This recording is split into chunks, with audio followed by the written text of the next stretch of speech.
Hey there. This is a question on behalf of someone else, and I'm trying to find the words to express it well. But he asked about different kinds of oils for different qualities or aspects of the heart. He's working with a teacher who studied at Naropa. I don't know if that. Okay.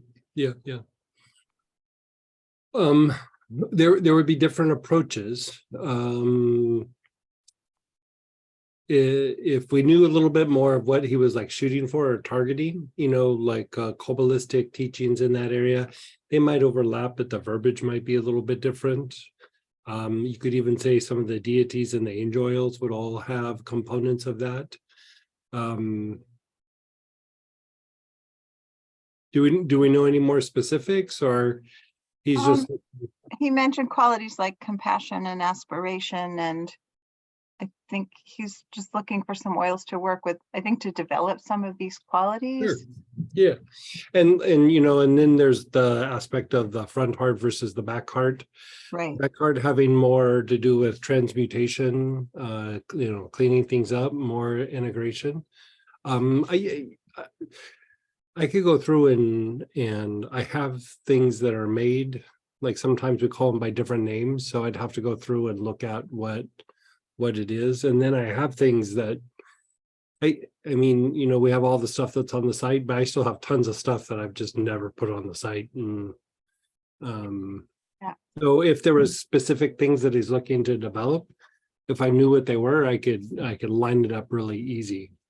Compassion, like I would think of compassion as being a little bit more of the crown chakra than the heart chakra, but compassion would be more unconditional love. And so I think that would be good if we had a little bit more like refinement of exactly what it is. And it doesn't really matter if it's crown or heart or whatever. Like if there's things that he's targeting, we can pull things together for him. Okay, thank you. So Yeah. things in terms of Yeah, so qualities? yeah, exactly, like aspiration, or it might be patience or tolerance, or all those kinds of things. Yeah. Okay. And sometimes I don't like necessarily do it for the end result, because there's like a process to get to that. And so sometimes it's the things you're unwinding to produce that, if that makes sense. Like, we're going to be doing fear and not this weekend, but the following weekend.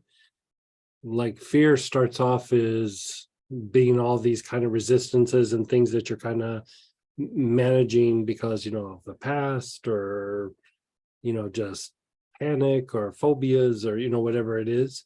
But really, as you unwind them, they open up into something very different, and it's not about the fear or the opposite of fear. It turns into something that is beyond your senses, that we're trying to move past the everyday mind and the sensory mind to tap into the intuitive mind.